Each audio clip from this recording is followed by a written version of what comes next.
আপোনাৰ সহযোগিতাই আজি এই অনুষ্ঠানটো সাফল্যমণ্ডিত কৰি তোলাত অশেষ অৰিহণা যোগাইছে। আমি এই বস্ত্ৰ এটি স্মাৰক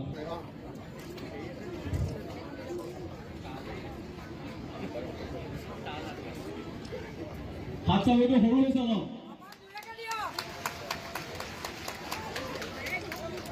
এবাৰ চাই দিয়ক বাইদেউ চাপি দিয়ক আপুনি চাপি দিয়ক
সাংস্কৃতিক কলা কেন্দ্ৰই এটা অভূতপূৰ্ব আৰু অতি শৃংখলাবদ্ধ অনুষ্ঠান এটা আয়োজন কৰিছে।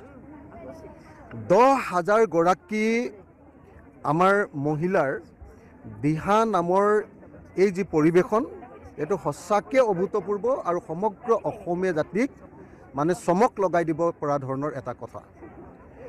তাৰ কাৰণে মই যুগলবন্দী সাংস্কৃতিক কলা কেন্দ্ৰক ধন্যবাদ জনাইছোঁ যে আমাৰ শিৱসাগৰখন চুজ কৰি ল'লে।